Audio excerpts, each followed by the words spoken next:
What's up, guys? I'm back with another video, and today we're gonna be talking about King Julius going up missing once again.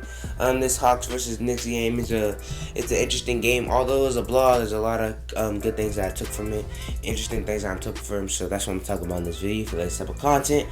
Like I said on the video, if you haven't already, let's get right into it. King Julius, the king of New York, man, coming up missing for the fourth straight game. Like I said in the intro, it's super tough for him because I was expecting him to have a really, really good playoffs after having that great MIP season, and he just hasn't had it. Same with RJ Barrett. Those two just haven't been it. Rose looked good in the first half, but walked off limping after playing a little bit in the second, so I don't know how good he's going to be going back to MSG, but I'm super excited that they're going back to MSG because we at least get one more game of that Garden, man. And although the Hawks are the better team, I wish we could have got the Knicks, MSG versus Embiid. That would have been insane. You think Trae Young would have been a villain? Joel Embiid would have been 10 times better, bro. That's crazy. But we're probably not going to get it because the Hawks have every shooter in the world. Bogdanovich, Hooter. Although you'd have that dirty play, I look like some Grayson Allen type stuff. Hooter, Bogdanovich, Gallinari, even Solomon Hill was knocking it down today. John Collins was knocking it down today. Obviously, Trae Young coming off the dribble at times. Man, they could not miss, bro. They could not miss.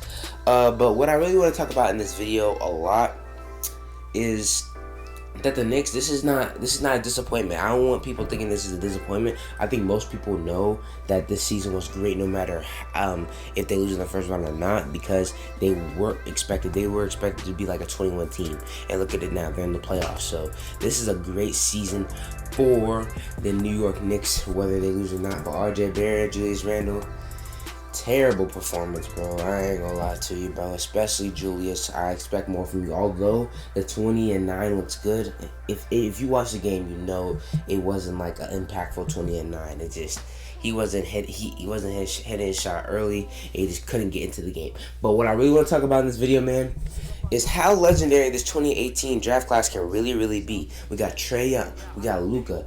Those are two offensive superstars already. DeAndre Ayton showing his potential, about to play right now against the Lakers. DeAndre Ayton, a great dominant center in the playoffs so far. If he can show this potential for years and years to come, he'll be a great center in this league. We got Shea, we got MPJ, and Colin Sexton, three really, really good young scorers and players that can do things outside of scoring, man. Those three can be really, really good. I think they all averaged close to 20 points per game this season, and just showing that they can score at this level, at a very elite level in this league, and I love to see that from him.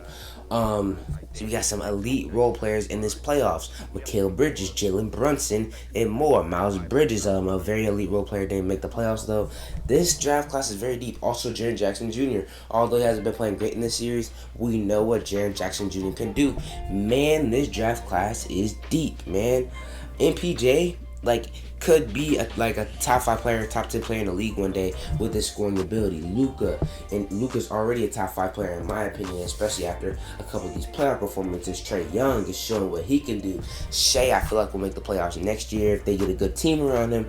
And man, Shea is nice, man. Shea is very, very underrated. I feel like he's on that level with Zach LaVine, and he can maybe get on that level with Zach LaVine, Donovan Mitchell, and those type of players. That's the type of talent Shea Gilgeous-Alexander has, bro. That's the type of talent he has. Colin Sexton, although people are talking about the Cavs can trade him, he was the best player for the Cavs, and nobody should be able to disagree with that, because if you watch those Cavs games, he was just a dominant scorer at times, man, and he has become a little bit of a better passer, although that'll never be a strong suit, becoming a little bit more efficient, and becoming a good 20-point scorer, 20-point per game scorer in this league, and that's hard to do, bro. I mean, not these days. It's easy. It's a lot of people are scoring 20 points per game, but still, in I think their third year for all these guys, there's a lot of people really, really improving and succeeding, and especially in the playoffs. In this playoffs, just in this draft, Trae Young, Luka, Jaren, Jalen Brunson, Mikal Bridges, Michael Porter Jr. That's 6 really important players to all their teams in the playoffs right now, and I may be forgetting some people. this draft class can be scary, bro. It may go down as a top 10, top 7 draft class of all time, especially if Luka can make that. Luka has a chance to be like a top 10, top 15 player of all time. The path that he's on right now, bro. The path that he's on right now. It's only his 3rd year. LeBron didn't make the playoffs until his 4th year. Dwayne Wade made it in his 3rd year. Chris Bosh didn't make it, and I think it's only what got to the Heat. Carmelo has never made the playoffs. I'm just thinking about some of the very elite draft classes. MJ, I'm not sure what year he made the playoffs, but it wasn't early. Who else? Akeem, same with him.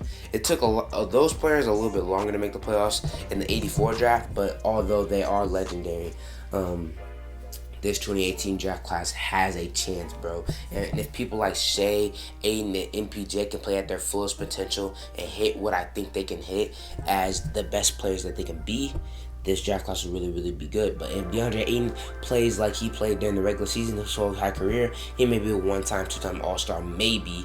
But if he's playing like he did in these playoffs, he can be one of the most dominant centers in our era. Not of all time, just in our era, you know what I'm saying? And Trae Young could be one of the most dominant point guards in our era. And Luka, I feel, can be one of the best players of all time.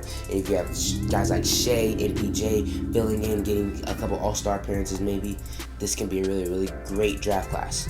That's all I wanted to talk about in this video. If you like this type of content, like us up on the video if you haven't already. I'm about to watch this Lakers-Suns game and go to game 4 of the Mavs later.